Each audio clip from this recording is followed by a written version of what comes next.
अस्सलामु अलैकुम वरहमतुल्लाहि वबरकातुहू।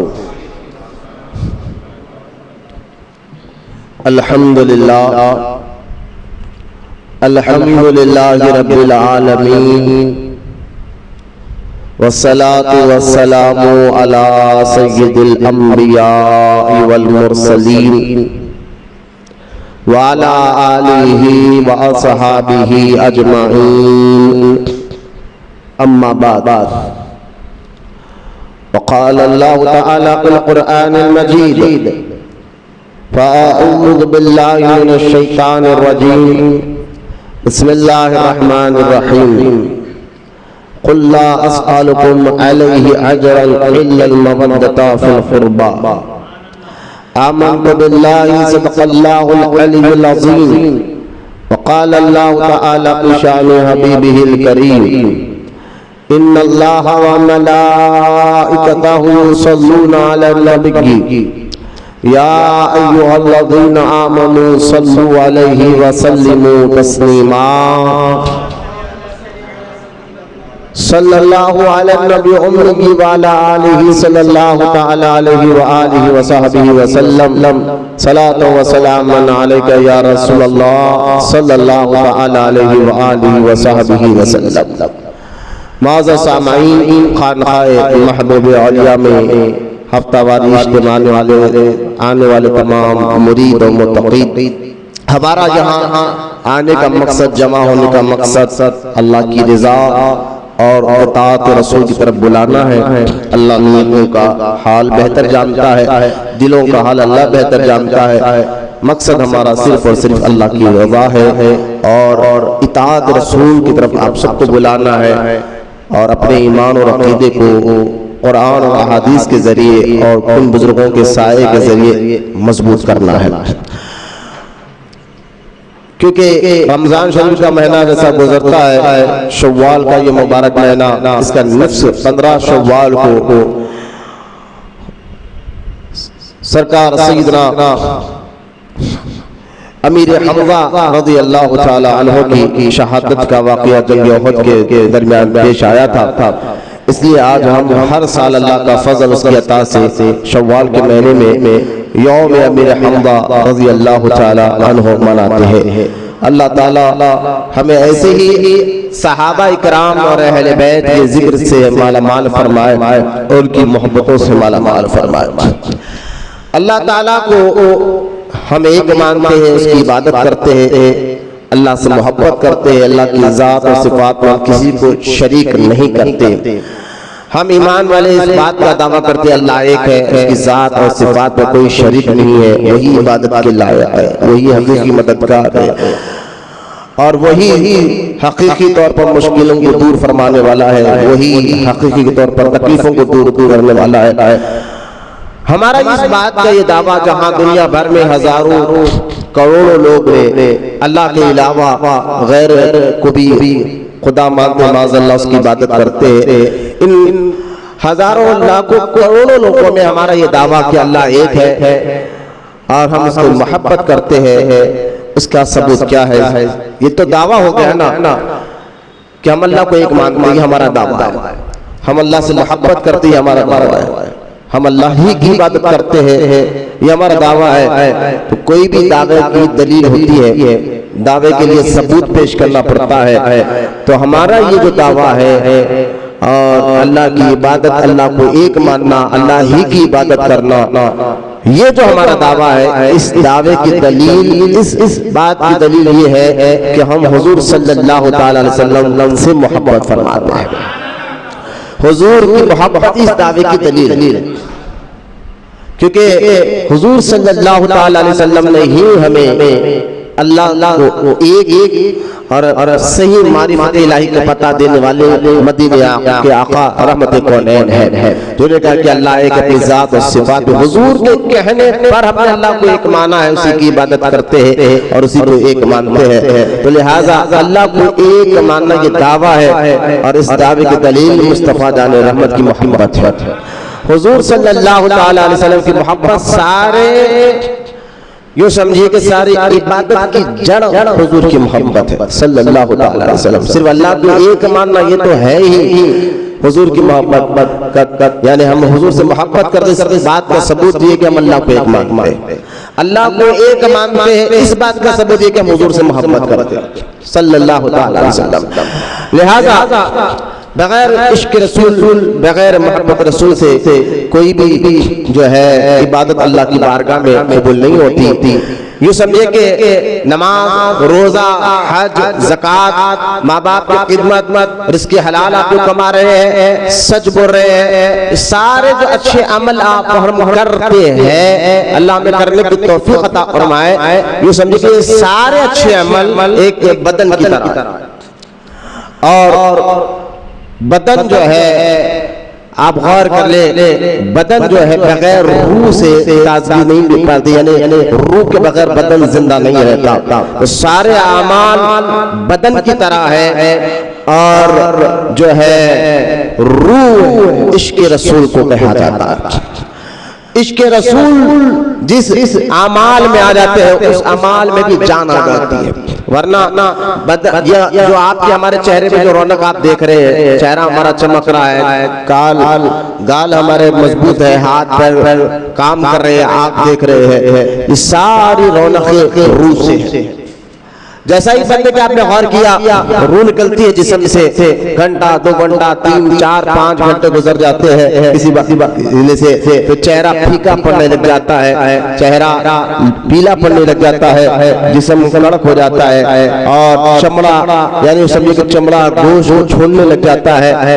ऐसे कई चीजें जब बदन से रूह निकलती है तो पता चलता है कि असल जो बदन की चमक धमक और बदन का हाव भाव हैदराबाद में होते कि चलना फिरना उठना बैठना ये अकड़ना, ये सारे चीजें असल में बदन के नहीं थे, रूह के थे।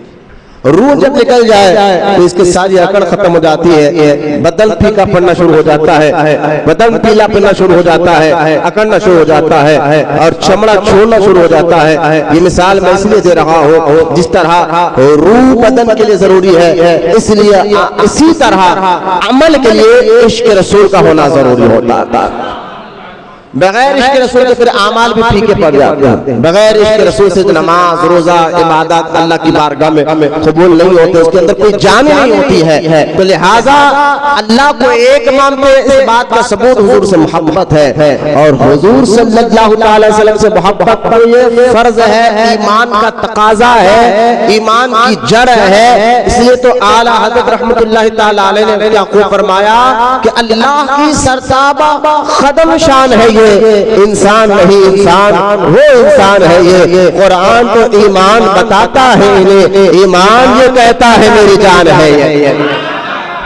क्यों कहा हज़रत रहमतुल्लाहि तआला अलैहि ने? क्योंकि सारे ये बात अच्छी तरह याद रख ले कि ईमान अमल की जान इश्क रसूल है सल्लल्लाहु अलैहि वसल्लम, और इश्क रसूल ही की बुनियाद पर हम अमल करते हैं, और इश्क रसूल का सबूत जहाँ अमाल है वहीं पर इश्क रसूल का सबूत ये भी कि हम अल्लाह को एक मानते हैं, अल्लाह ही की इबादत करते हैं।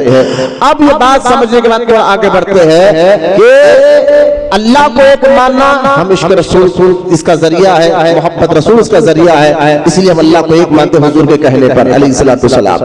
लिहाजा इश्क रसूल की पहचान क्या है, मोहब्बत रसूल की क्या पहचान है? तो देखिए, जिस जात से मोहब्बत होती है, जहां उसके खौल फैल अदाओं से मोहब्बत होती है, वहां उसके मुल्क से मोहब्बत होती है, वहां उसके खानदान से मोहब्बत होती है, वहां उसके गुलामों से मोहब्बत होती है। हुजूर की मोहब्बत का दावा करने वाले ये देखा जाएगा कि ये जो मोहब्बत का दावा कर रहा है कि मैं मोहब्बत रसूल में डूबा हुआ हूँ, मैं अपने आप को आशिक रसूल कह रहा हूँ, तो इसके लिए सबूत ये है कि वो सहाबा और अहले बैत से मोहब्बत करता है।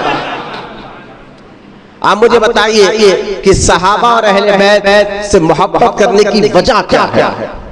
वजह यही है कि ये हुजूर के सहाबा, वजह यही है कि हुजूर का खानदान है, यानी हुजूर की वजह से हम सहाबा से मोहब्बत करते हैं, हुजूर ही की वजह से हम अहले बैत से मोहब्बत करते हैं।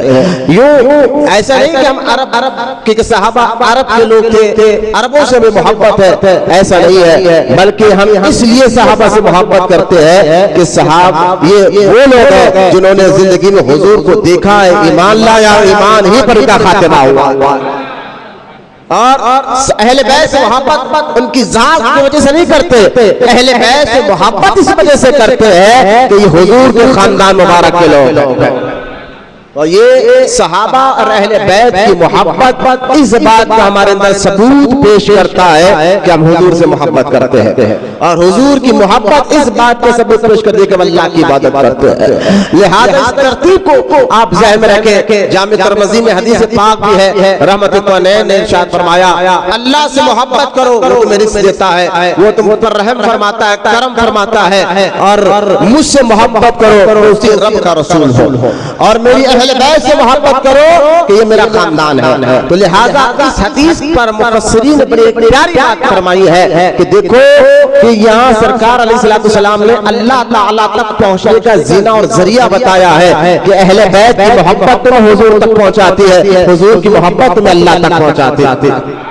लिहाजा हम अहले सुन्नत व जमात का अकीदा देखें, हम सहाबा से भी मोहब्बत करते हैं और अहले बैत से भी मोहब्बत करते हैं। जिस तरह तराजू के पल्ले को हम बराबर रखते हैं, इसी तरह सहाबा और अहले बैत की मोहब्बत में हम कोई कमी आने नहीं देते। इसलिए हमारे अहले सुन्नत के मसाजिद, खानकाए, मदरसों में आपने देखा है जब कोई यौम आता है तो हम यौम अबू बकर भी मनाते हैं, यौम फारूक आजम भी मनाते हैं, यौम उस्मान गनी भी मनाते हैं, यौम मौला अली भी मनाते हैं, क्योंकि हम सहाबा और अहले बैत से मोहब्बत करने वाले इनमें कमी आने नहीं देते। हम और एक बात याद रखें, जहां हम अहले बैत से मोहब्बत करने का दावा करते हैं तो हम अहले बैत में सिर्फ पंजतन पाक यानी मौला अली, हसनैन करीमैन, खातुन जन्नत ही को अहले बैत नहीं कहते। हम हुजूर की मुक़द्दस बीवियों को भी अहले बैत में शुमार करते हैं, हुजूर के मुक़द्दस चाचाओं को भी अहले बैत में शुमार करते हैं। जहां पंजतन पाक अहले बैत है, वहीं पर एक बात है कि हुजूर के चाचा भी अहले बैत में से है, हुजूर के मुक़द्दस बीवियां भी अहले बैत में से है। तो हम जो है वो नहीं है अहले बैत में सिर्फ पंजतन पाक को माने ना, हम तो वो है जो जहां सहाबा को मानने का दावा करते हैं, उनसे मोहब्बत करते हैं और उनकी यौम मनाते हैं, वहीं पर अहले बैत में हम हुजूर के मुक़द्दस बीवियां, हुजूर के मुक़द्दस नसब यानी चाचा और हुजूर के मुक़द्दस औलाद यानी हसनैन करीमैन सबसे मोहब्बत करते हैं, उन सबका भी यौम मनाते हैं। ये बात याद रख ले कि सहाबा और अहले बैत से मोहब्बत करने का आज तो बहुत जरूरी हो गया है। इस बात का इज़हार कीजिए, सोशल मीडिया का दौर है, रील बना रहे हैं और इस तरह के रील डाल देते हैं कि भाई फला सहाबी ने ये किया था, फला सहाबी ने ये किया था। एक बात याद रख ले आप, हज़रत मौलाए कायनात अली मुर्तज़ा रज़ी अल्लाह ताला अन्हु जो फरमाया, मैं जो कह रहा हूँ, मौलाए कायनात अली मुर्तज़ा रज़ी अल्लाह ताला अन्हु और हज़रत सैयदना अमीर मुआविया रज़ी अल्लाह ताला अन्हु की जब बात आ जाती है, अब यहाँ पर चेहरा बिगड़ता है। जो आशिक होता है वो दोनों से मोहब्बत करने का दावा करता है। अच्छा, दोनों से मोहब्बत करने का दावा का मतलब ये नहीं है कि माज़अल्लाह कि हम अमीर मुआविया को मौला अली के बराबर मानते हैं, रुतबे में, मुकाम में, मर्तबे में। नहीं, हम हज़रत अमीर मुआविया को मौला कायनात के बराबर नहीं मानते, रुतबे में, मुकाम में, मर्तबे में। आप यूँ समझिए कि हज़रत अमीर मुआविया रज़ी अल्लाह ताला से बहुत बुलंद इतना बुलंद मौला अली का मुकाम है, बहुत बुलंद मुकाम मौला अली का। हज़रत अमीर मुआविया अगर देखा जाए, ये अहले सुन्नत का अकीदा मैं आपको बता रहा हूँ, बहुत बुलंद मुकाम हज़रत अमीर मुआविया से मौला कायनात का है, रुतबे में, मुकाम में, मर्तबे में, शान में, अज़मत में।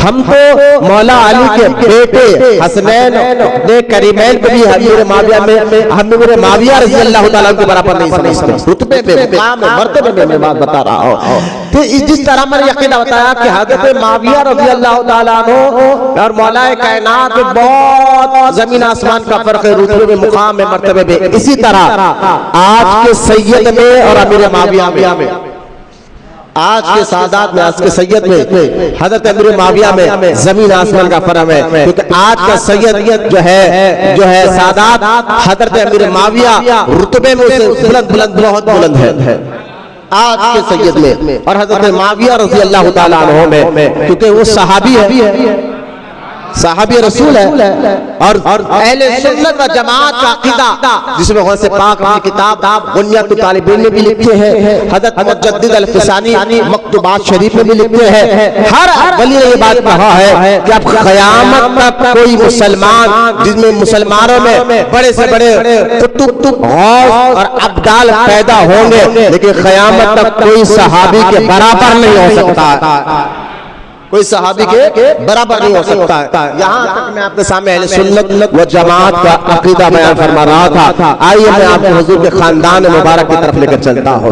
सहाबा का क्योंकि हम यौम मनाते हैं अहले बैत और सहाबा का, तो इस बात का सबूत है कि हम हुजूर ही की वजह से मोहब्बत करते हैं। तो लिहाजा अब आगे बढ़ते हैं। देखिए हज़रत सय्यदना मूसा अलैहिस्सलाम ने जब तौरात में हुजूर सल्लल्लाहु अलैहि वसल्लम की उम्मत के ऐसे फज़ाइल को देखे, ऐसे मुकाम मर्तबे को देखे तौरात में, तो हज़रत मूसा अलैहिस्सलाम जो है अल्लाह ताला की बारगाह में अर्ज करते, या अल्लाह ये कौन सी उम्मत है जिनकी इतनी फजाइल तो मेरी किताब तौरात में बयान कर रहा है। तब जो फरमा मेरी किताब तौरात में तूने जो मुझ पर उतारी है किताब दी है, उसमें मैंने देखा कि एक उम्मत आने वाली है, आएगी तो आखिरी में, लेकिन या अल्लाह मैंने देखा तूने उस पर कहा है लेकिन जाएगी उम्मतों में सबसे पहले ये उम्मत जन्नत में, आएंगी तो आखिरी में ये उम्मत, लेकिन जन्नत में जाएंगी सारी उम्मतों से पहले, सारे नबियों से पहले नहीं, सारी उम्मतों से पहले। तो लिहाजा और जब मैंने इस किताब में देखा, मूसा अलैहिस्सलाम कहते या अल्लाह मैंने इस किताब तौरात में मैंने ये भी देखा कि एक तो ये की फजीलत है, आएंगी आखिरी में जन्नत में सबसे पहले जाएंगी उम्मतों से पहले, सारी उम्मतों से पहले। और दूसरे मैंने देखा कि मेरी उम्मत में अगर कोई गुनाह कर दे, करने का इरादा भी करे, उसकी पेशानी पे लिख दिया जाता है, उसके घर के दरवाजे के बाहर लिख दिया जाता है। लेकिन ये जो आखिरी में उम्मत आने वाली है कि या अल्लाह इस उम्मत की खासियत मैंने किताब तेरी तौरात में देखा, तेरे कलाम में देखा है कि अगर ये गुनाह का इरादा भी करे तो गुनाह नहीं लिखता, जब तक ये गुनाह ना कर ले। सिर्फ इरादा करने से गुनाह नहीं लिखता, जब तक गुनाह ना कर ले। अगर गुनाह कर भी ले तो एक गुनाह लिखता है, इरादा करने पर तो तेरी पकड़ नहीं होती, अगर कर ले गुनाह तो एक गुनाह लिखता है। और ये उम्मत वो है अगर नेकी का इरादा कर ले, हालांकि वो नेकी करा भी अभी इरादा किया मैं ये नेकी करूंगा तो एक नेकी दे देता, और अगर वो नेकी कर ले तो 10 गुनाह क्या लिख देता है। ये आखिरी में आने वाली उम्मत की फजीलत, जबकि मेरी उम्मत में ऐसा नहीं है। तो या अल्लाह ये उम्मत तो मुझे दे, या अल्लाह ये उम्मत तो मुझे दे। अल्लाह ताला ने फरमाया मूसा ऐ मेरे कलीम ये उम्मत मेरे हबीब की उम्मत है। पता चला ये उम्मत में कोई खासियत नहीं है, हुजूर ही की वजह से, हुजूर की निस्बत की वजह से अल्लाह ने ये मुकाम उम्मत को अता फरमाया। गौर फरमाए निस्बत की वजह से बोला है। तो मूसा अलैहिस्सलाम कहते या अल्लाह मैं इस उम्मत को देखना चाहता हूँ, तो अल्लाह ताला फरमाता है कि ए मूसा अलैहिस्सलाम ये जो उम्मत आखिर में आने वाले उस दौर में तो तुम नहीं रहोगे, लेकिन हाँ अभी इस वक्त मैं इस उम्मत की आवाज तुम्हें सुना सकता हूं। ये कहा और अल्लाह ताला ने अपनी हबीब की उम्मत को आवाज दी, तो जिनके माँ और बाप के पुश्तों में, माँ के पेटों में जो उम्मत आने वाली थी हमारी हुजूर अलैहिस्सलाम की, सबने कहा लब्बैक अल्लाहुम्मा लब्बैक, लब्बैक अल्लाहुम्मा लब्बैक। ये आवाज सुनकर मूसा अलैहिस्सलाम ने कहा या अल्लाह ये उम्मत तो तू मुझे दे नहीं सकता क्योंकि तेरे हबीब की उम्मत है, इनको दिखा नहीं सकता क्योंकि उस दौर में मैं रहूंगा नहीं, और इनकी आवाज सुना है और इनकी फजीलतें मैंने पढ़ी है। एक काम कर मेरे मौला, तो इस उम्मत में मुझे नबी ना बनाता, बस अपने हबीब का उम्मती बना देता, मुझे नबी ना बनाता, अपने इस हबीब का उम्मती बना देता जो मेरे लिए बेहतर था। तो इस हदीस से जो मैं ये हदीस भी पढ़ा हूँ, हजरत अब्दुल मुस्तफा हमदानी साहब की किताब सीरत मुस्तफा जाने रहमत की किताब से मैंने पढ़ा है, जो ये बड़े मोतबर आलिम दीन है अब्दुल मुस्तफा हमदानी साहब, अल्लाह इनकी उम्र में हयात बरकत अता फरमाए। ये एक किताब लिखी है सीरत मुस्तफा जाने रहमत, और इस किताब से मैंने हदीस को आपके सामने में बयान किया है। बहुत से हवाले इसमें आपको मिलेंगे कि कहां से उन्होंने हवाला लिया कि अपने मोतबर आलिम दीन है। तो इस हदीस से पता चला कि हुजूर सल्लल्लाहु अलैहि वसल्लम की निस्बत की वजह से अल्लाह ने उम्मत मुस्तफा को ये मुकाम मर्तबा अता फरमाया। तो मुझे बताइए, हम जैसे गुनाहगार की निस्बत जो है हुजूर सल्लल्लाहु अलैहि वसल्लम से हो गई, उस उम्मत में हम अल्लाह ने पैदा फरमाया, तो हमें अल्लाह ने इज्जत अता फरमाया, ये मुकाम अता फरमाया कि नेकी का इरादा करके ही नेकी लिख दी। नेकी कर ले तो 10 गुना नेकियां दे देगा। गुनाह का इरादा किया लेकिन करा नहीं तो गुनाह नहीं लिखा जाएगा। अगर कर भी लिया तो 1 गुना लिखा जाएगा। तो लिहाजा आखिरी में आएगी उम्मत, लेकिन जाएगी सारी उम्मतों से पहले। तो हुजूर की निस्बत की वजह से अल्लाह ने हमें ये इज्जत, ये मुकाम और ये मर्तबा अता फरमाया। तो मुझे बताइए, जब हुजूर की निस्बत में आने की वजह से हुजूर के गुलाम यानी हुजूर की उम्मत का ये मुकाम मर्तबा हो गया, तो हुजूर के खानदान का मुकाम मर्तबा क्या होगा? हुजूर सल्लल्लाहु अलैहि वसल्लम के खानदान का मुकाम मर्तबा क्या होगा? और हुजूर का खानदान भी ऐसा खानदान जिसके बारे में सही हदीसों में आता है कि अल्लाह ताला ने खुद चुनकर हुजूर को एक खानदान अता फरमाया। अल्लाह ने चुना है हुजूर के खानदान को। किसने? आपके और हमारे चुनने में गलतियां हो सकती है, इंसान बशर है, गलती हो सकती है। अल्लाह हर ऐब से पाक है, अल्लाह हर ऐब से पाक है। तो जिस रब ताला ने खानदान मुस्तफा को चुनकर हुजूर को उस खानदान में भेजा हो, तो सोचिए कि अहले बैत का मुकाम मर्तबा क्या होगा। आइए इसका सबूत जो इमाम हकीम तिरमिज़ी रहमतुल्लाहि ताला अलैह अपनी किताब में लिखते हैं, और ये रिवायत इमाम जाफर सादिक रज़ियल्लाहु ताला अन्हु से है। रिवायत सुने कि अल्लाह के रसूल सल्लल्लाहु ताला अलैहि वसल्लम एक बार हुजूर की बारगाह में हाजिर हुए और अर्ज किया कि या रसूल अल्लाह सल्लल्लाहु ताला अलैहि वसल्लम, अल्लाह ताला ने मुझे भेजा कि मैं जमीन के पूरब और पंचम में है ना, जमीन के हर कोने के हिस्से में फेरा करूं। और तो जब मैंने जमीन के हर कोने में हर पूरब पश्चिम में सब जगह फेरा किया, तो कोई कबीला मुझे, कोई इंसान, कोई खानदान का कबीला मुझे अरब से बेहतर नजर नहीं आया। जिब्रील अलैहिस्सलाम कह रहे हैं मैंने पूरब पश्चिम फेरा, लेकिन अरब से बेहतर खानदान पूरी दुनिया भर में मुझे नजर नहीं आया। फिर अरब को बेहतर पाया। फिर जिब्रील अलैहिस्सलाम कहते हैं फिर अल्लाह ने मुझे हुक्म दिया, फिर मैंने तमाम अरब का दौरा किया तो कोई कबीला मुज़ैर से बेहतर नहीं पाया। मुज़ैर अरबों में एक कबीला था मुज़ैर, ये कबीला बहुत बेहतर पाया। फिर हुक्म हुआ तो मैंने मुज़ैर में छानबीन की, अल्लाह के हुक्म से मुज़ैर में तशकील दी, तो कोई कबीला कनाना से बेहतर मैं नहीं पाया, कोई कबीला कनाना से बेहतर ना पाया। फिर अल्लाह का हुक्म हुआ तो मैंने कनाना में भी गश्त लगाई, ये खानदान में भी, ये कबीले में भी गश्त लगाई, तो कोई कबीला कुरैश से बेहतर ना पाया। ये कुरैश खानदान, कुरैश ये हुजूर का खानदान मुबारक है। सुने फिर सरकार अलैहिस्सलाम ने जिब्रील ने फरमाया अल्लाह के हुक्म हुआ कि कुरैश को भी छानो। कुरैश को मैंने छानबीन किया तो खानदान को कबीला बनु हाशिम से बेहतर नहीं पाया, बनु हाशिम से बेहतर नहीं पाया। और जब बनु हाशिम को चुना तो आपसे बेहतर किसी को नहीं पाया। आप हदीस जो है ना, इमाम हकीम तिरमिज़ी रहमतुल्लाहि ताला अलैह अपनी किताब अल तिरमिज़ी शरीफ में लिखते हैं, इसको रिवायत इमाम जाफर सादिक रज़ियल्लाहु ताला अन्हु कहते हैं कि मैंने आपसे बेहतर किसी को नहीं पाया। तो आला हज़रत रहमतुल्लाहि ताला अलैह इसीलिए तो झूम कर कहते हैं यही बोले सिदरा वाले। आप हदीस को ज़ाहिर में रखकर आला हज़रत के शेर को झूम कर पढ़ा। मैंने कहा ना आला हज़रत के हर शायर कुरान हदीस की तर्जुमानी होती है। यही बोले सिदरा वाले, चमने जहां के मैंने सभी छान डाले।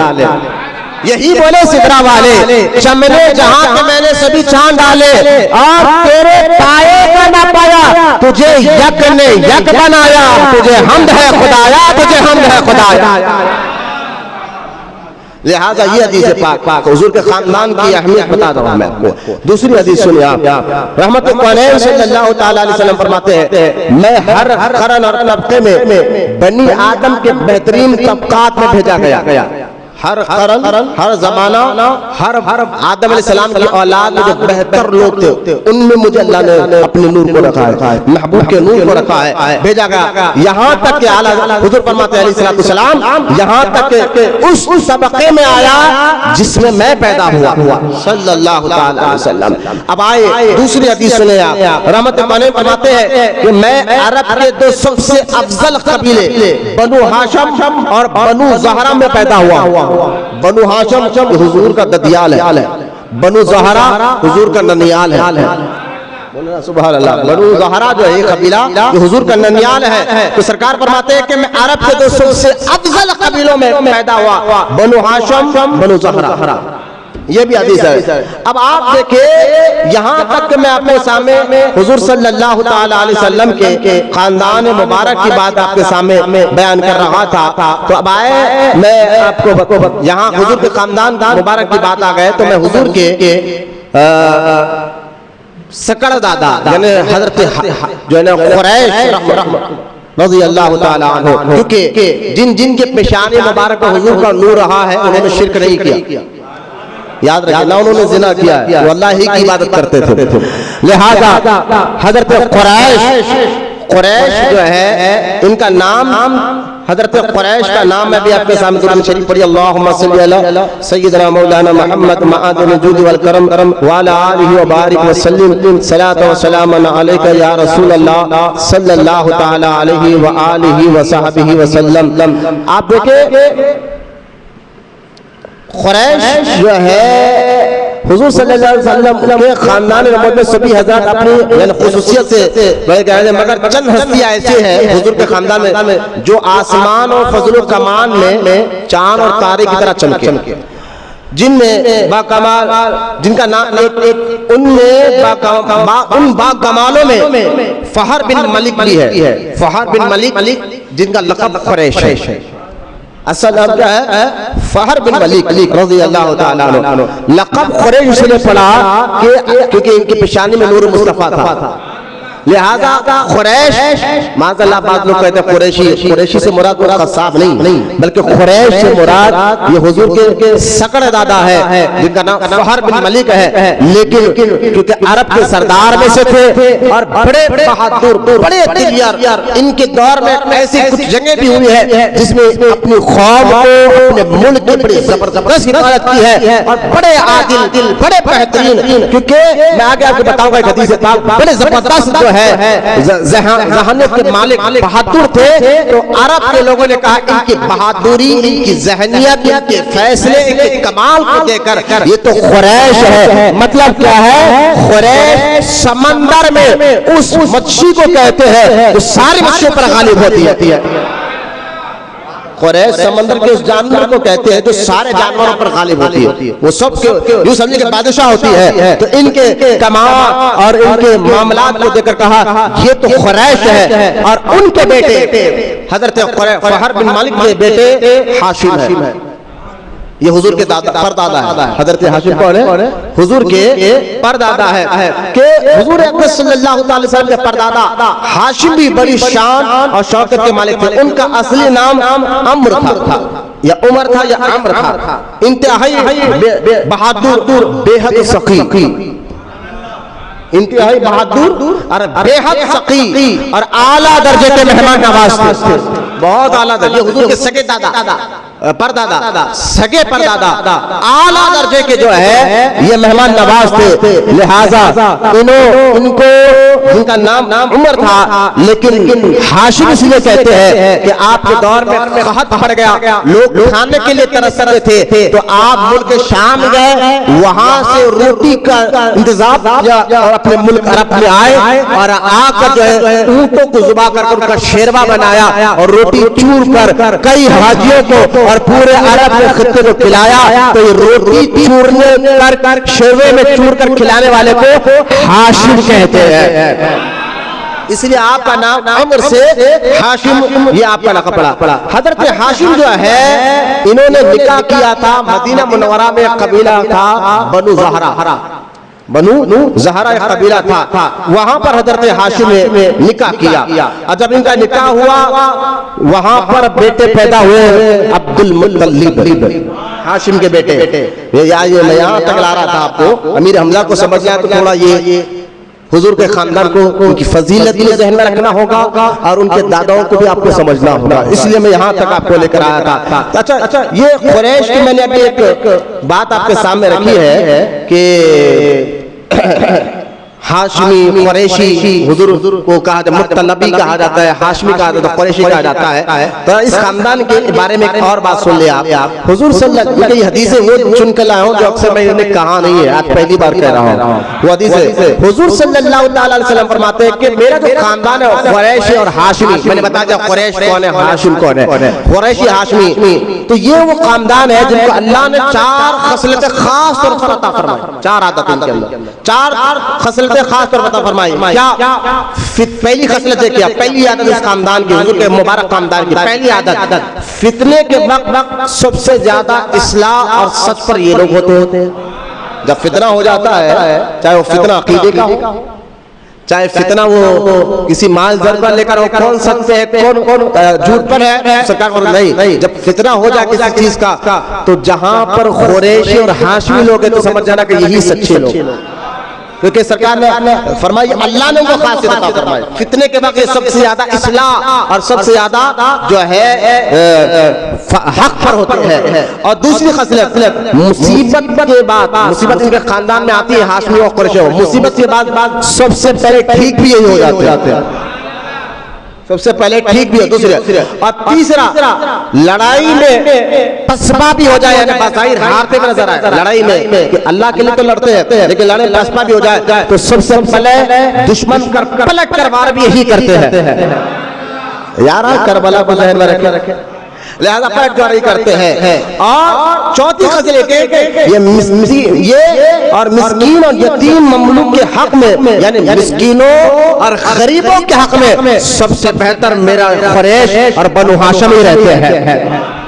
लिहाजा ये देखें, अब देखिए ये तो मर्दों की खासियत जो अल्लाह ने बनु हाशिम और कुरैश को अता फरमाए वह बयान हो रहा है। और इस खानदान की औरतों की क्या खासियत, इस खानदान के तो सर रहमत अलैह फरमाते हैं, अरब की सब औरतों में बेहतर कुरैश की नेक बीवियां है। बनु कुरैश हुजूर के सकड़ दादा कुरैश के नेक बीवियां है, क्योंकि ये औरतें बनु हाशिम के खानदान की औरतें, बनु कुरैश हुजूर का ये नस्ब मुबारक बता रहा हूं, चेहरा खुशी लाकर बोलिए सुभान अल्लाह। लिहाजा ये जो इस खानदान की औरतें हैं, हुजूर फरमाते हैं ये वो औरतें हैं जो एक तो बड़े नेक बीवियां होते हैं, बड़े नेक बीवियां होते हैं, दूसरा अपने छोटे छोटे बच्चों पर सबसे ज्यादा मेहरबान और अपने शौहर के माल की सबसे बड़ी निगहबान होती है। बोले मोहब्बत से सुभान अल्लाह। ये हुजूर के खानदान मुबारक की बात कर रहा था।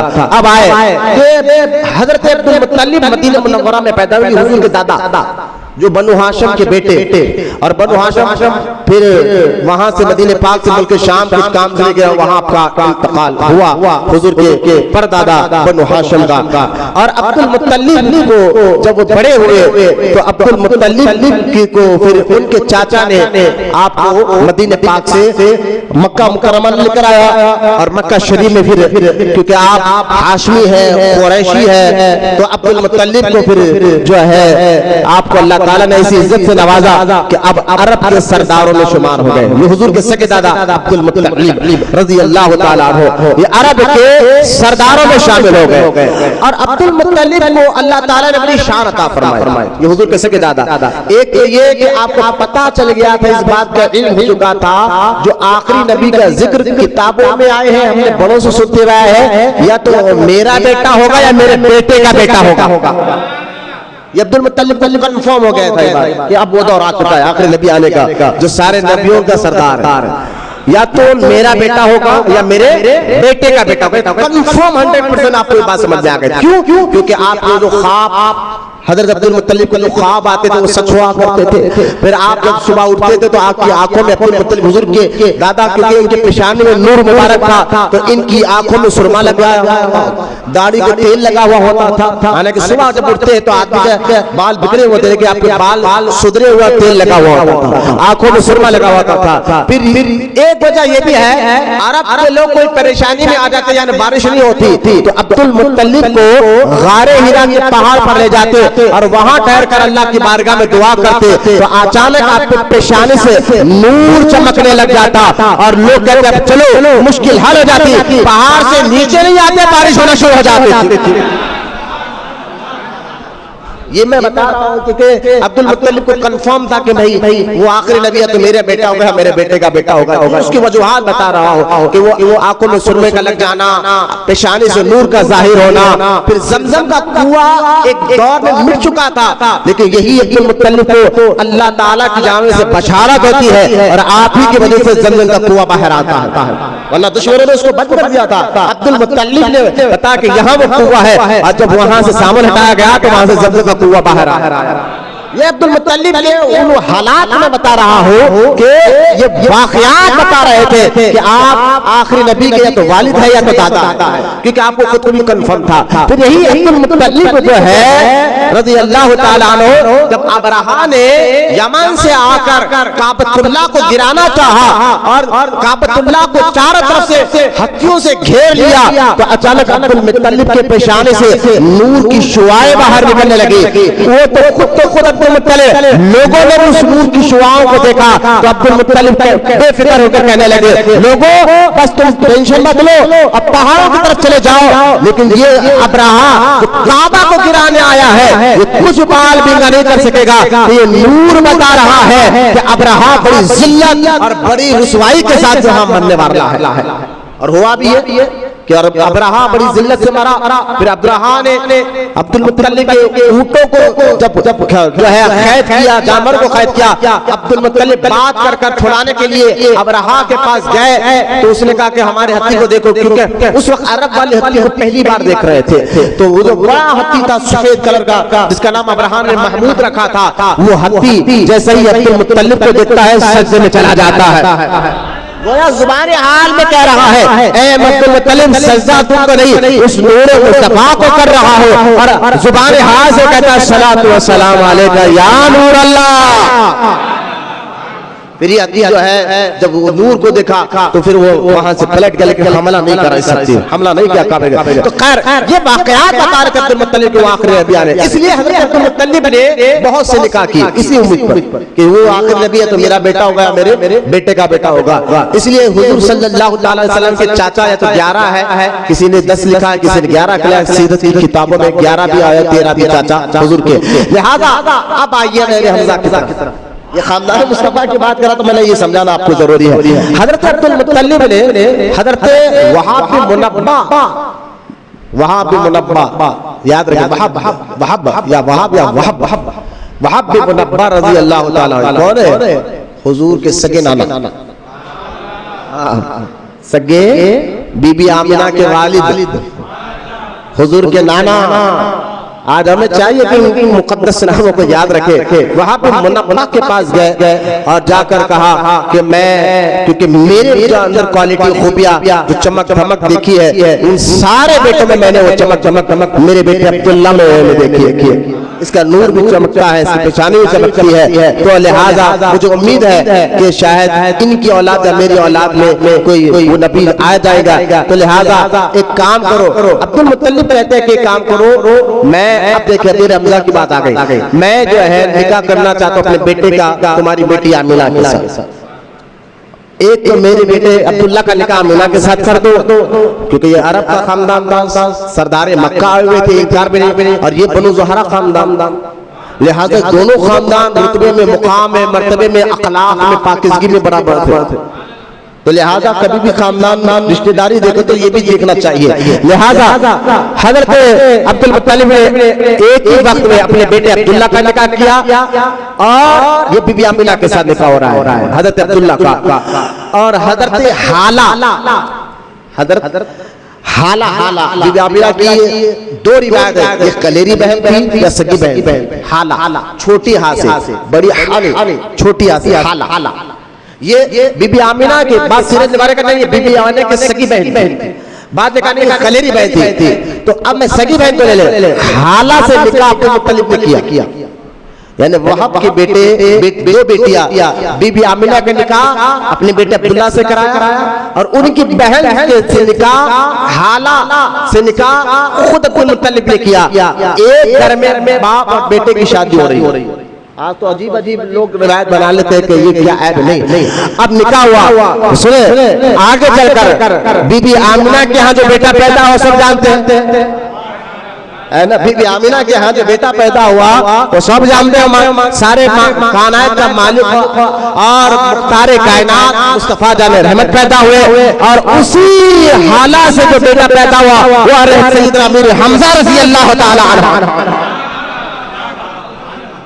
तो अमीर हमजा रज़ी अल्लाह ताला अन्हु एक तो जहां हुजूर के चाचा है, दूसरा रिश्ता ये हुजूर के खालाजाद भाई भी है। देखिए एक तो चाचा भी है अमीर हमजा रज़ी अल्लाह ताला, दूसरे हुजूर के खालाजाद भाई भी है, तीसरा हुजूर के रज़ाई भाई भी है।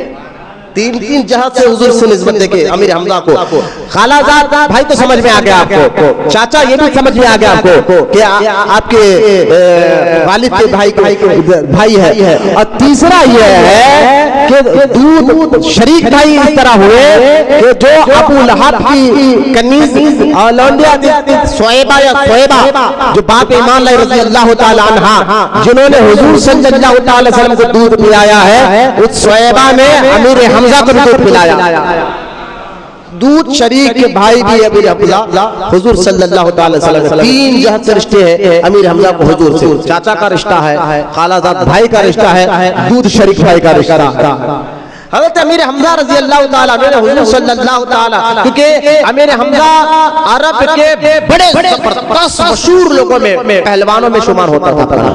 आप बड़े जबरदस्त पहलवान, इतने जबरदस्त पहलवान के फारूक आजम से भी पहले नाम अमीर हमजा का आता था। अरब में दो लोग बड़े पहलवान थे, एक अमीर हमजा दूसरे फारूक आज़म रज़ी अल्लाह ताला अन्हु, जिसे सारा अरब डरता भी था नाज भी करता था। यानी बड़े बड़े मजबूत किस्म के लोग अमीर हमजा और फारूक आज़म रज़ी अल्लाह ताला अन्हु। आपको बचपन से शिकार का भी शौक था, जब भी आप शिकार को जाते हजरत अमीर हमजा की खूबियां बता रहा हो कि आप जब भी शिकार करने जाते तीर कमान लेकर और आप शिकार कर आते तो पहले काबे का तवाफ करते, जंगल से वापस आकर पहले काबे का तवाफ करते, उसके बाद फौरन जो है अपने घर की तरफ जाते। आपकी आदत मुबारक थी एक ये कि आप बड़े बहादुर बड़े जबरदस्त किस्म के पहलवान थे अमीर हमजा रज़ी अल्लाह ताला अन्हु। दूसरा ये कि अमीर हमजा दोनों हाथ से तलवार चलाने का जबरदस्त हुनर जानते थे, दोनों हाथ से तलवार चलाना अमीर हमजा को जबरदस्त इसका इल्म था और जबरदस्त चलाते थे। और तीसरा ये जब भी आप जंग में किसी मामले में जाते तो अपने टोपी पर शतर मुख का पर लगा कर निकलते थे, यानी इस तरह आपका मिजाज था। आप एक मतलब शिकार के लिए गए हुए थे इधर काबतुल्लाह के पास मक्का मुकर्रमा में, हुजूर सल्लल्लाहु अलैहि वसल्लम ने ऐलान नबूवत फरमाया। हुजूर ने अपने नबी होने का ऐलान कर 5 साल या 3 साल हो चुका था, एक रिवायत में 5 साल हो चुका था। और सब जानते हैं सीरत मैं अक्सर बयान करते रहता हूँ, शुरुआत में सहाबा को कैसी जैसी तकलीफें दी गई। सहाबा न कलमा पढ़ सकते थे एलानिया तौर पर, न नमाज पढ़ सकते थे अलानिया तौर पर, इस तरह की तकलीफें, न इबादत कर सकते थे अलानिया तौर पर। काबतुल्लाह तो अल्लाह का घर था, वहाँ ठहर कर रब का नाम नहीं लिया जा सकता था। सहाबा पर कैसे जुल्म और कैसे तकलीफा मक्के के मुशरिकीन करते थे, आप अगर उस तारीख के वाक़यात को पढ़ेंगे तो आपके रोंगटे खड़े हो जाएंगे। यार ऐसी हालत में और ऐसी तकलीफों में भी सहाबा हुजूर के साथ पहाड़ से भी ज्यादा मजबूती के साथ खड़े रहे, ना उनके ईमान में कोई लचक आई।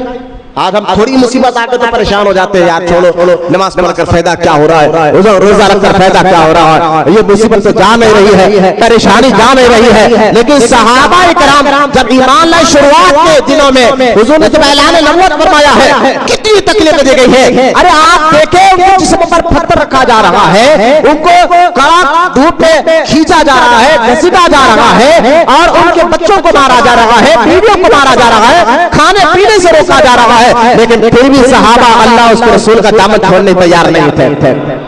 और ये तो सहाबा का था, खुद मुस्तफा करीम फरमाज़ल्लाह दुश्मनों ने क्या क्या जुल्म और सितम नहीं किए। सरकार नमाज के लिए सजदे में जाते, ऊँट की ओजड़ी लाकर हुजूर के पुष्ट मुबारक में रखी जाती। बल्कि एक हदीस में आता है कि सरकार काबे के सामने नमाज पढ़े थे, दुश्मनान इस्लाम ने ऐसी जोर से चादर गले में डालकर खींचा, हुजूर के दोनों आंख मुबारक सांस रुकने की वजह से बाहर आ गए। ये तकलीफें थे शुरुआत में, इस्लाम जब फैल रहा था, लेकिन कुर्बान जाए जिन्होंने पहले ईमान लाया, आज उनके बारे में भी कहा जाता है कौन अबू बकर कौन उमर, अव्वलीन में से है, मुहाजिरीन अव्वलीन में से है।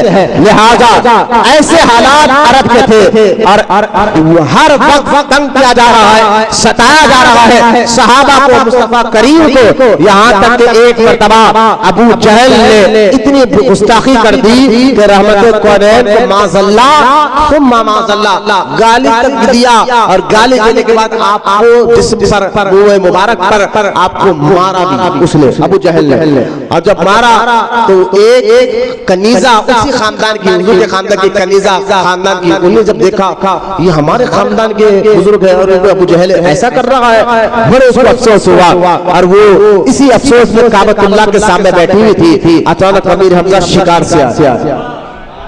शिकार से आए और आकर मैंने आपको ना आपकी आदत थी कि पहले काबे का तवाफ करते थे, आप देखिए कमान लटका हुआ है अमीर हमजा के गर्दन पर, और जो है काबे का तवाफ किया, अपने खानदान की कनीजा को देखा, चेहरा मखमूम है, चेहरा उतरा हुआ है। अमीर हमजा ने बोला क्या हुआ, क्यों नाराज है? तो कहा आप खानदान के लोग पर जुल्म हो रहा है, और आप बड़े बहादुर हैं, आप बड़े शिकार को जा रहे हैं, आप बड़े पहलवान हैं।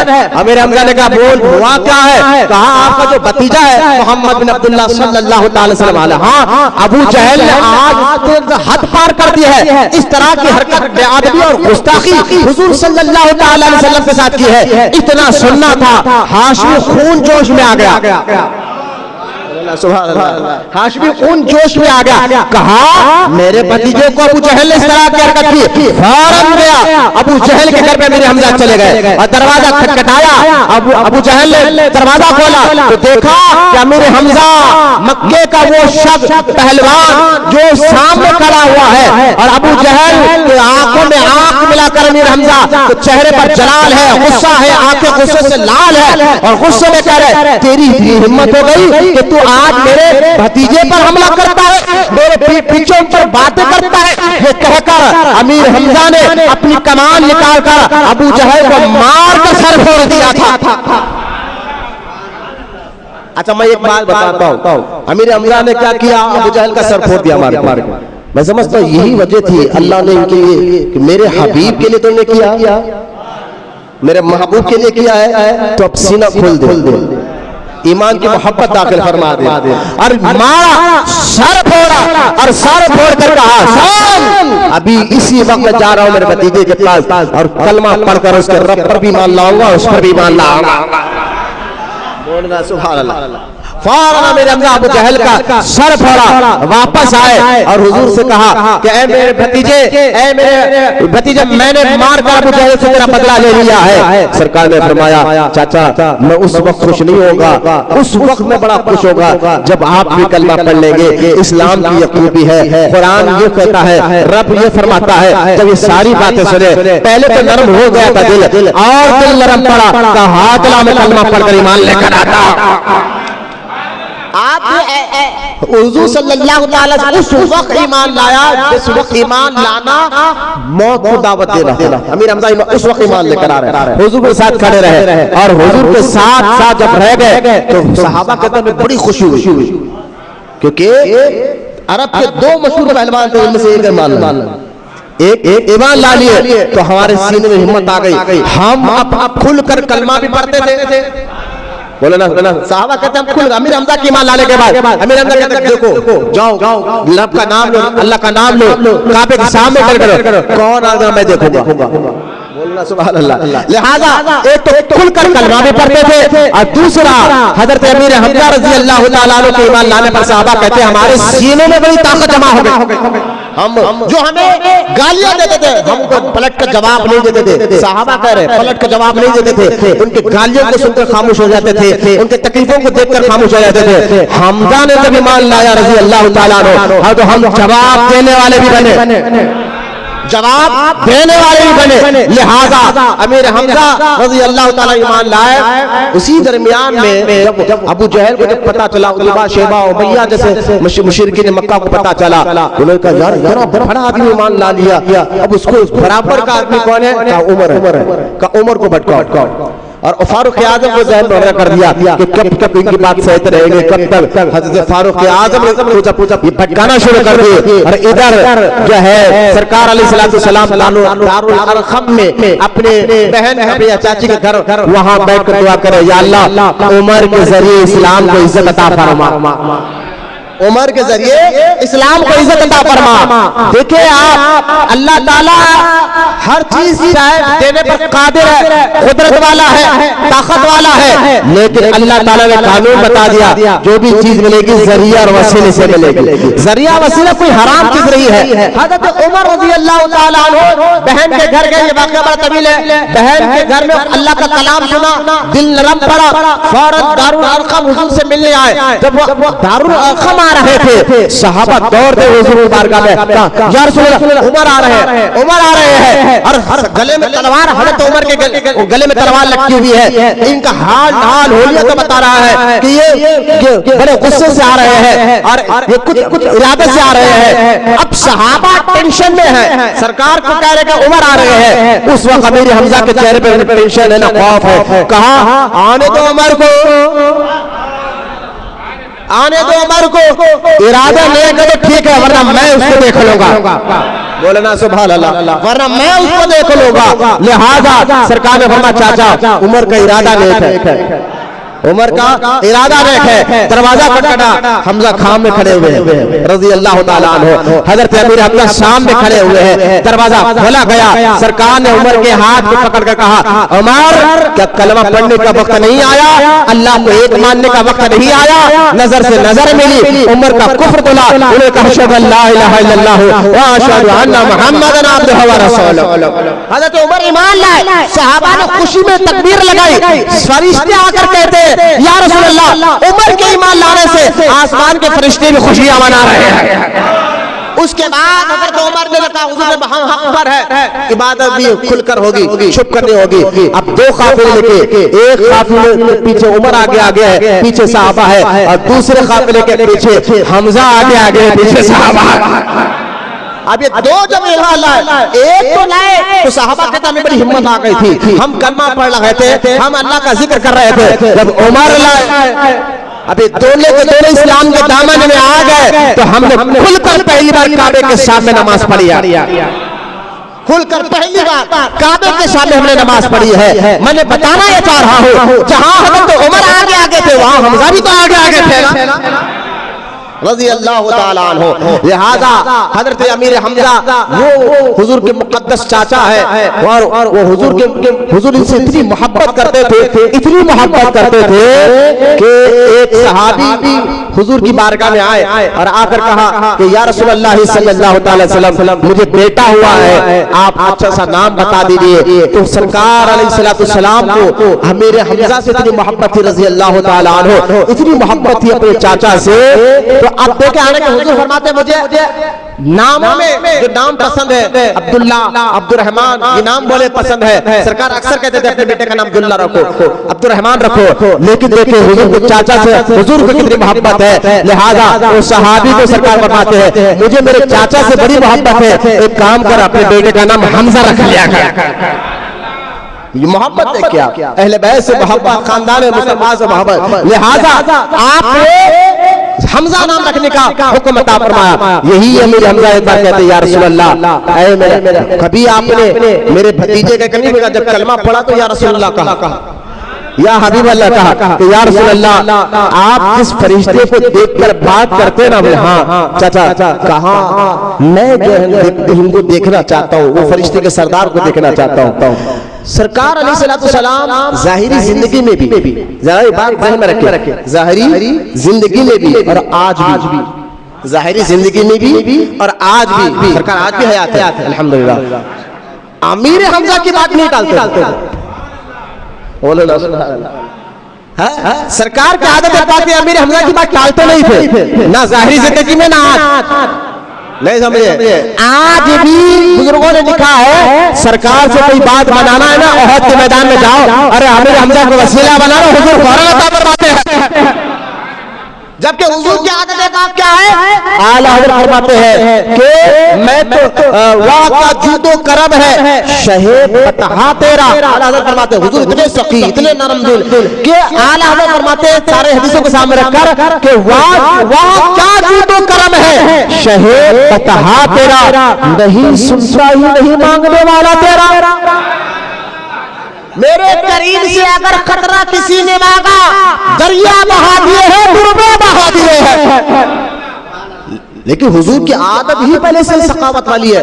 आपने ये शेर पे गौर किया, वहाँ क्या जूदो करम है शहे बतहा तेरा, नहीं सुनता ही नहीं मांगने वाला तेरा। कुछ लोग को समझ में आया, कुछ को नहीं समझ में आया, कुछ समझ रहे होंगे। अच्छा आला हज़रत कह रहे हैं कि नहीं सुनता ही नहीं, यानी हम कहते हैं ये दीजिए, एक मुरीद आपका पीर से मांग रहा है, पीर साहब ये दीजिए, पीर साहब नहीं अभी नहीं देता, बाद में दे तो जा, बाद में दे जाता। अब पीर जलाल में आ गए, क्यों नहीं सुन रहा मियां, मतलब ये समझा आपने, लेकिन इस शेर का ये मतलब ही नहीं।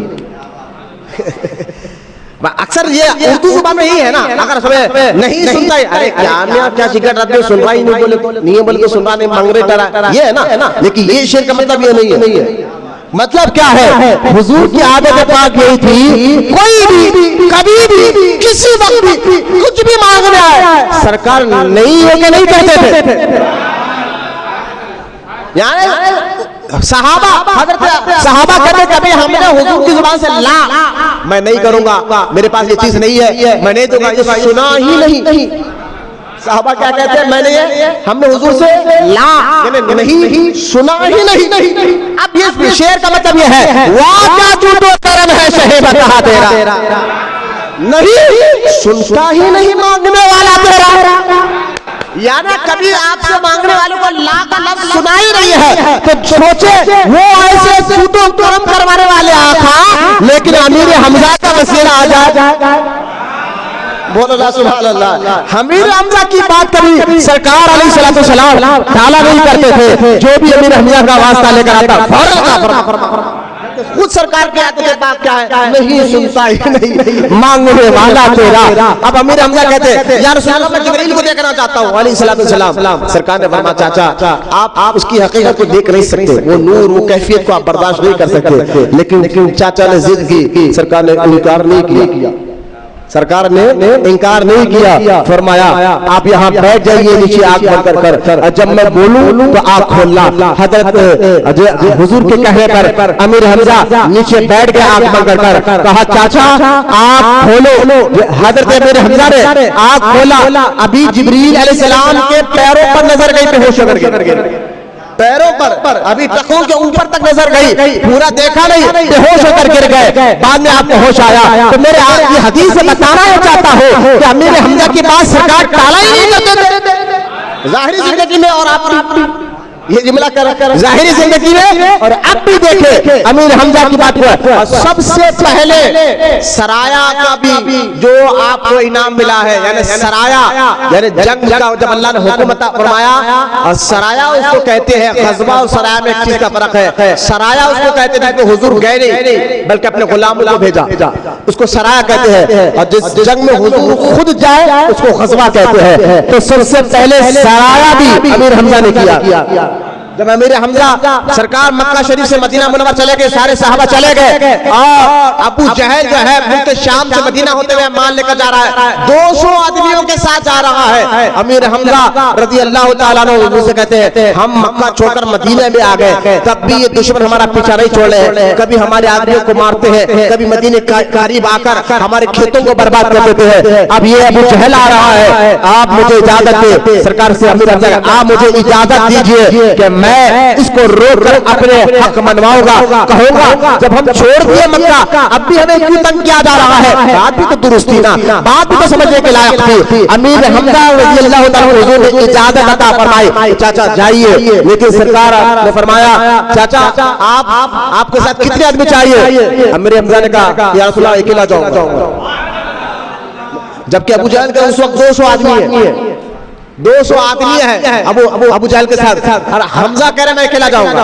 अल्लाह ताला देखिए आप अल्लाह रसूल से मोहब्बत, दीन से मोहब्बत का जज्बा। हाँ अमीर हमजा जब जंग बदर में इस तरह जंग लड़ते थे, हजरत मौला अली को हुजूर को कहना पड़ा अली चाचा को जरा पीछे आओ बोलो, यानी जंग का तरीका ये है कि सामने आने के बाद जाती है। अमीर हमजा दुश्मनों के लक्ष्य में घुस कर खरीद में जाकर हमला किया करता, हुजूर को कहना पड़ा कि अली हम चाचा को कहो पीछे आइए, लेकिन नहीं, मतलब इस तरह का जज्बा अल्लाह रसूल से मोहब्बत अमीर हमजा की ताकत और क़ुव्वत में गौर फरमाए। अमीर हमजा रज़ी अल्लाह ताला अन्हु ने जाना तो अकेला चाहता हूं, मुझे अकेले जा देता नहीं, 30 आदमी को साथ लेकर जा, 30 आदमी सामने 200 आदमी। अमीर हमजा रास्ते में डेरा डालकर बैठ गए। अबू जहल ने दूर से देखा, अरे ये तो अंबिया है, 200 पहलवान बॉडीगार्ड इसके साथ है, लेकिन अबू जहल की हिम्मत नहीं हुई कि जाकर हमजा से बात कर सके।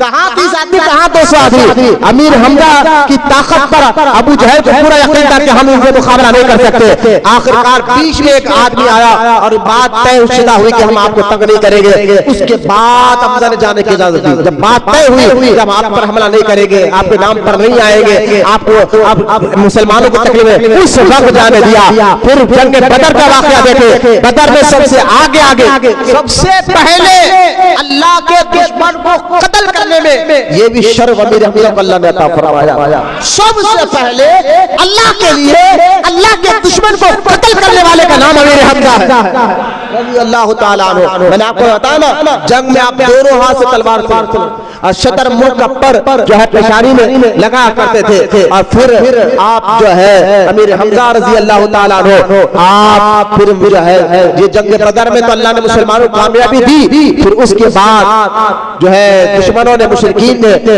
फिर से दोबारा 1 साल 2 साल के बाद पूरी ताकत के साथ उहद में मुकाबले के लिए आए, और इस ताकत के साथ आए। 3-4 हजार, पहले तो 1000 थे, दूसरी बार 4000 के करीब थे या 5000 के करीब मुशरिकीन थे। साथ में गाने वाली औरतें थी जो उनको जज्बा दिला रहे थे, लड़ो लड़ो लड़ो। और इस तरह जज्बे के साथ जब वो मदीने पाक पर हमला करने के लिए आए, हुजूर सल्लल्लाहु अलैहि वसल्लम ने मशवरा किया, और मशवरा कर कर जब ये मशवरे में तय पाया कि हम मदीने पाक से बाहर जाकर दुश्मनाने इस्लाम से जंग करेंगे, आप वहां पर गए उहद के मैदान में। अच्छा ये बात यहाँ पर जंग उहद में अमीर हमजा शहीद हुए रज़ी अल्लाह ताला, ये इस जंग में अमीर हमजा रज़ी अल्लाह ताला शहीद हुए। जंग उहद का जो वाक़या है बड़े कमाल की एक बात याद रखिए।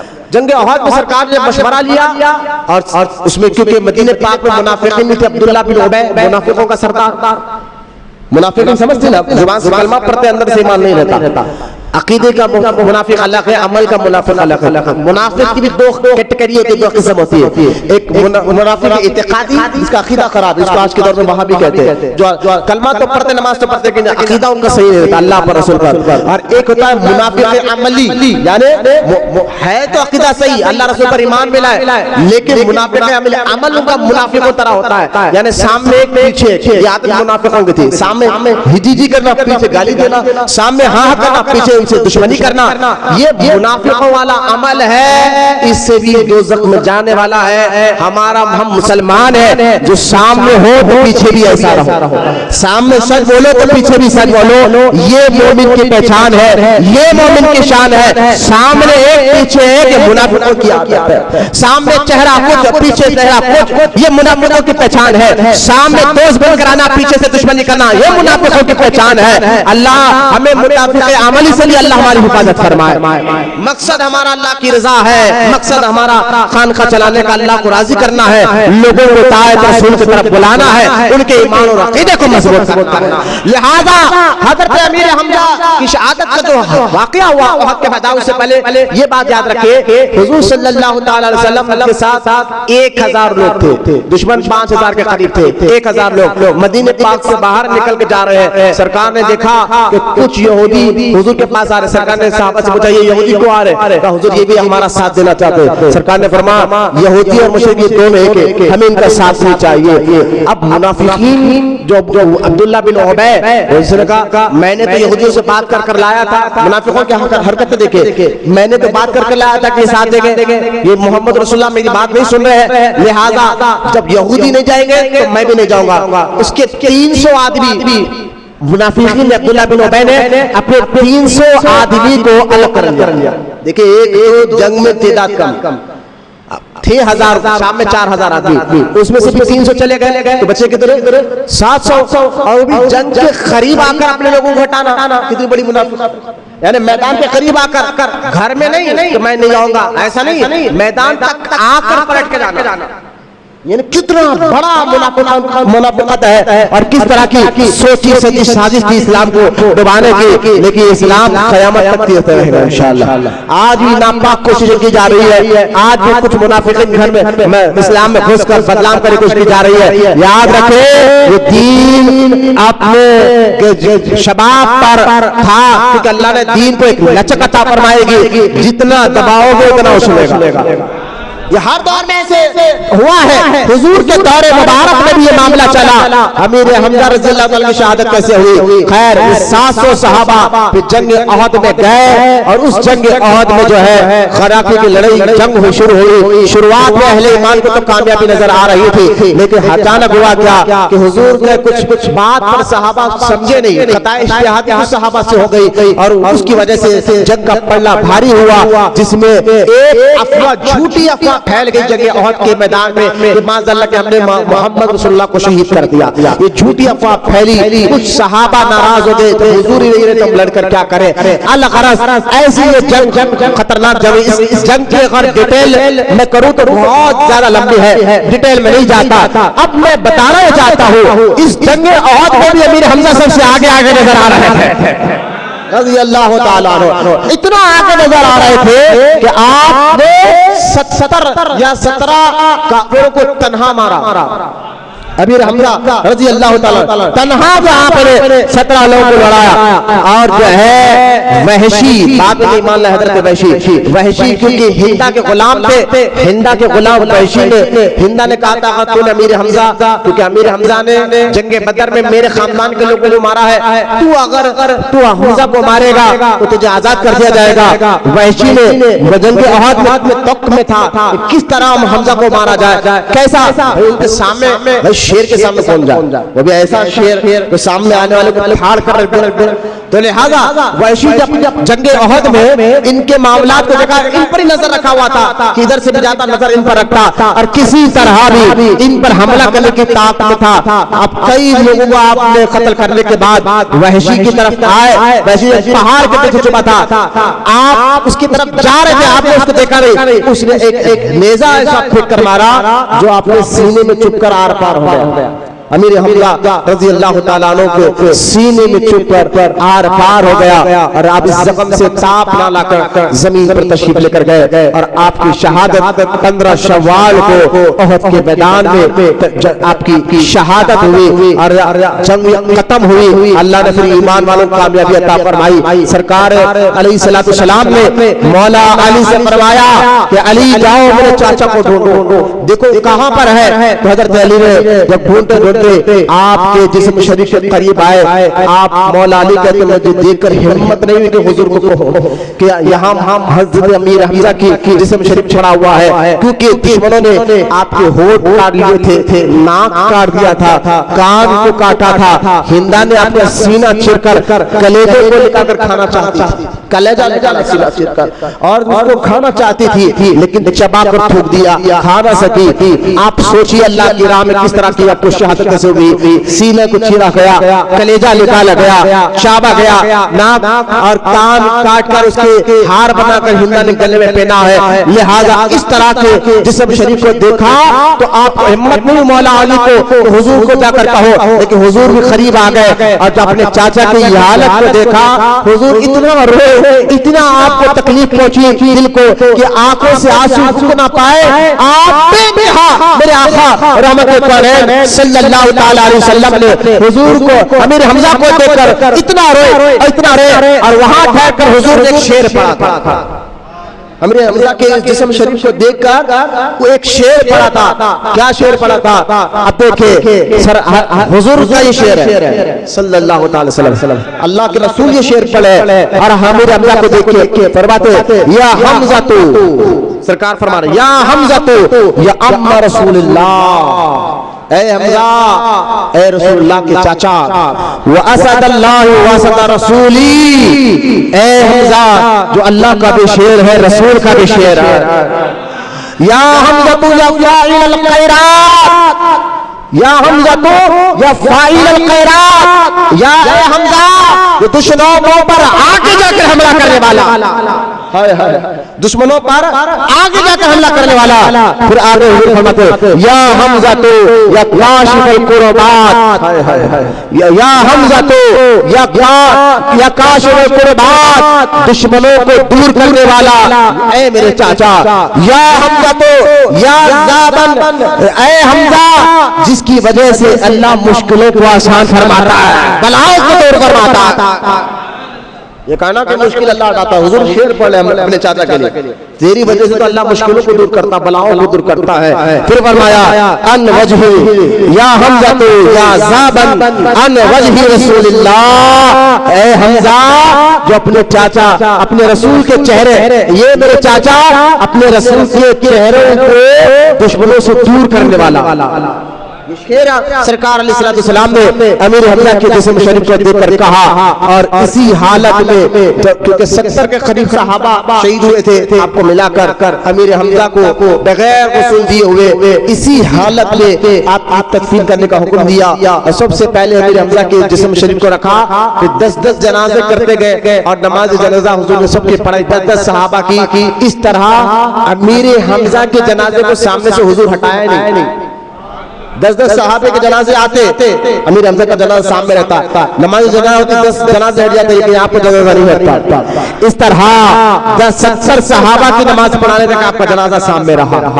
और फिर आपको जंगे अहद में हजरत सैयदना, क्योंकि मामा आपकी बहन थी अमीर हमजा की, उनके बेटे अब्दुल्लाह बिन हजश रज़ियल्लाहु ताला अन्हु, आपके भांजे अमीर हमजा के, उनको 35 सराने जो है अमीर हमजा आराम फरमा रहे जंगे अहद में। और सरकार सलाम अपनी जाहिरी जिंदगी में जब तक सरकार जाहिरी हयात में मौजूद थे, हर साल 15 शव्वाल को अपने चाचा के कब्र की ज़ियारत के लिए जाया करते थे। एक तो यहाँ से उर्स की तारीख पता चली किसी अल्लाह के नेक बंदे की उस तारीख जिस तारीख को वफात पाए जाना हुजूर की सुन्नत है। और दूसरा ये खबरों की ज़ियारत हराम और नाजायज नहीं है। सरकार बताते हैं कि शहीद अपने कब्र में जिंदा होते हैं और ये मेरे चाचा वो सैयद शुहदा है, सैयद शुहदा है। और मैंने आसमानों के ताए पर लिखा हुआ देखा कि हमजा असदुल्लाह और असद रसूल, कि हमजा अल्लाह का भी शेर है, रसूल का भी शेर है। ये सरकार कह रहे हैं कि हमजा अल्लाह का भी शेर है, रसूल का भी शेर है। मैंने ये आसमान के तारों में देखा, बोले अल्लाह सुभान अल्लाह। और सरकार बताते हैं कि जो कोई भी इनको सलाम करेगा ये जरूर उसका जवाब देते हैं, ये जरूर जवाब देते हैं। क़यामत तक ये सिलसिला चलता रहेगा। हुज़ूर बता क़यामत तक ये सिलसिला चलता रहेगा। जो भी इस कब्र मुबारक पर अहद के मैदान में आकर चाचा को सलाम करेगा उसका जवाब जरूर मिला करेगा। हुजूर ज़ाहिरी जिंदगी में हर साल जो है जंग ओहद पे जाकर अपने चाचा के कब्र पर की ज़ियारत करते, और इसी तरह चारों खुलफा की भी आदत रही। अबू बकर सिद्दीक भी जाया करते थे, फारूक आजम भी जाया करते थे, उस्मान गनी भी जाया करते थे, मौला अली भी जाया करते थे, बल्कि एक रिवायत में तैयबा ताहिरा आबिदा ज़ाहिदा बीबी फातिमा ज़हरा रज़ियल्लाहु ताला अन्हा भी जाया करते थे। आपके कब्र पाक की ज़ियारत के लिए अपने जन्नत जाया करते थे। खुलफा गए, सहाबा गए, अहले बैत में से लोग जाया करते थे, और कई बुजुर्गों ने, एक नहीं कई बुजुर्गों ने अपने वाकयात देखे हैं कि हम जब सलाम करते थे ना, एक बुजुर्ग कहते हैं मैं अपने बेटे के साथ था और जंग ओहद में मैं और मेरे बेटे के अलावा तीसरा कोई इंसान नहीं था। मैंने जब सलाम किया तो फौरन वहां से जवाब आया, ऐसा जवाब कि मैं हैरान होकर मैंने कहा तूने आवाज सुनी? कहाँ सुनी? तेरे मेरे से कोई और का कोई नहीं है। फिर मैंने सलाम किया, जवाब आया कि तू हैरान क्यों होता है, हम अपने कब्र में जिंदा भी है, जवाब भी देते हैं, तुझे क्या, तेरे खानदान तेरे वालिद को भी हम पहचानते हैं। आज भी ये वाकयात में बुजुर्गों ने हुजूर ज़ियाउद्दीन मदनी रहमतुल्लाह ताला अलैह, ज़ियाउद्दीन मदनी हाल में पर्दा फरमाने वाले जिनको खुतबे मदीना कहा जाता है, खुतबे मदीना कहा जाता है। अक्सर बेशतर हुजूर से कुछ बात बनवाना है तो ये मेरे हमजा के आस्थाने पर चले आया करते थे। एक बार तो इतनी बारिश हुई आज से 50-60 साल पहले मदीने पाक में कि लोग हैरान थे कि इस तूफान में तो क्या हो गया है, लेकिन ज़ियाउद्दीन मदनी साहब कहते हैं ऐसे तूफानी बारिश मैं अमीर हमजा के कब्र मुबारक के करीब बैठा था, ना वहाँ मुझे तकलीफ हुई, ना मुझे भूख प्यास महसूस हुई, ना इस तूफान का कोई असर मेरे पर हुआ। लिहाजा आज भी अमीर हमजा के मुबारक कब्र मुबारक से करामतें, इतनी कोशिश करने के बाद नजदीक हुकूमत में फिर भी आज भी लोग वहां जाकर ज़ियारत करते हैं। नजदीक पुकारता रहता है, वहां पुकारता है, शेर का हराम है, लेकिन लोग सुनते नहीं, वहां ज़ियारत होती है। ये अमीर हमजा की करामत ही है, लोग वहां जाकर मारजा रखते हैं, इधर हुजूर की बारगाह में मारजा फौरन कबूल हो जाता। एक बात सुना कर इंशाअल्लाह हम जो है वक्त खत्म हो गया कि हम इंशाअल्लाह जो है नमाज के बाद खाने का भी इंतजाम है। आज फातिहा अमीर हमजा की रज़ी अल्लाह ताला अन्हु, हुजूर के चाचा जो इनको खुश करता हुजूर आज भी खुश हो जाते हैं, जिन्होंने कलमा पढ़ा है ना के लिए, जिन्होंने बड़े खुश नसीब हो जो हुजूर को खुश करने का जरिया मजा है रज़ी अल्लाह ताला अन्हु। अल्लामा यूसुफ नबहानी रहमतुल्लाह ताला अलैह ये बात सुनाकर बात खत्म कर रहा हूं। अपनी किताब जामिउल करामात में वाक़या लिखते हैं हजरत अल्लामा यूसुफ नबहानी कौन है? आला हज़रत के दौर के बुजुर्ग है, हम असर आला हज़रत के, और फलस्तीन में इनकी मज़ार है, वहां के मुजद्दिद है अल्लामा यूसुफ नबहानी रहमतुल्लाह ताला अलैह।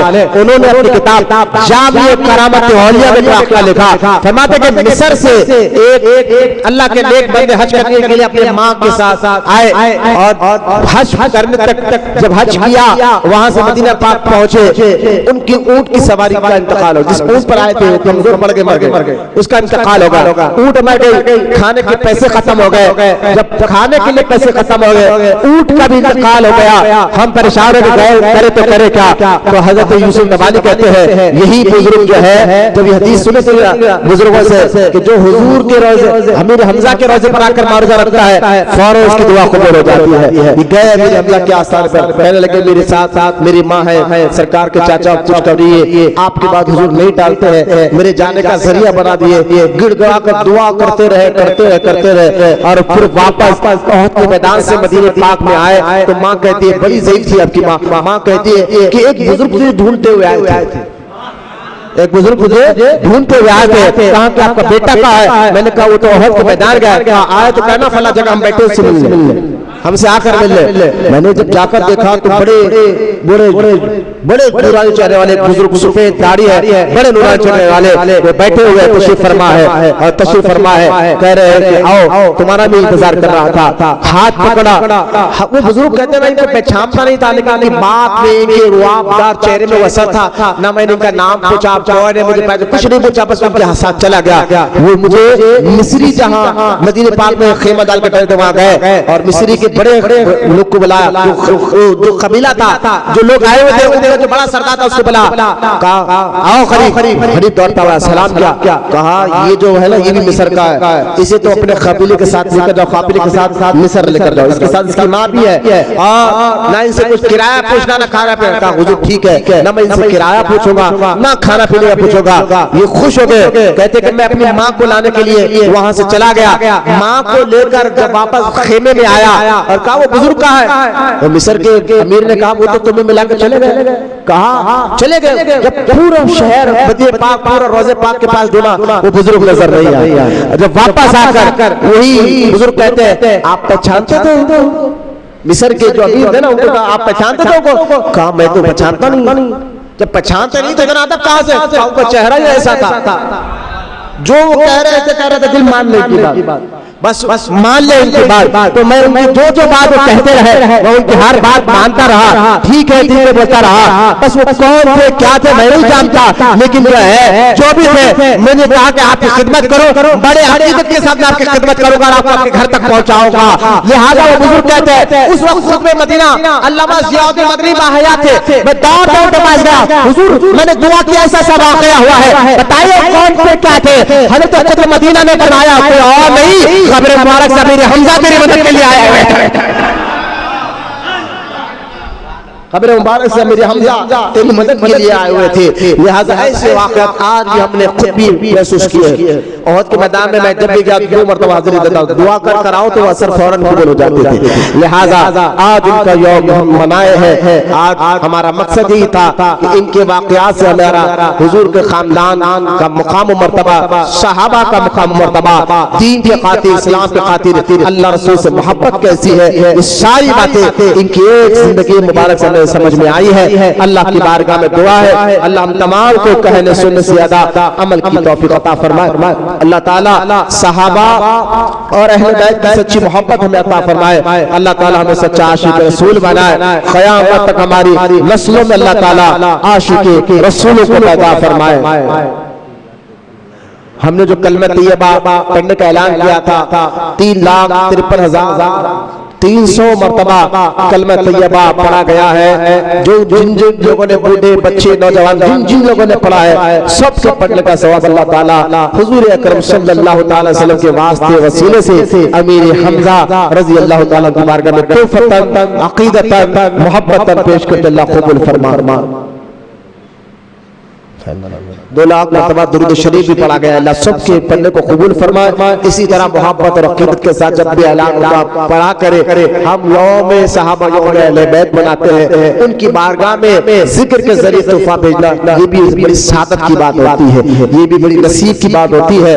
लिहाजा ये पढ़ने वालों को पहचानते देखते हैं। अल्लाह सबके पढ़ने को कबूल फरमाए और सबको ऐसे पढ़ने की अल्लाह ताला तौफीक अता फरमाए। वमा अलैना इल्लल बलाग वल्हम्दुलिल्लाहि रब्बिल आलमीन।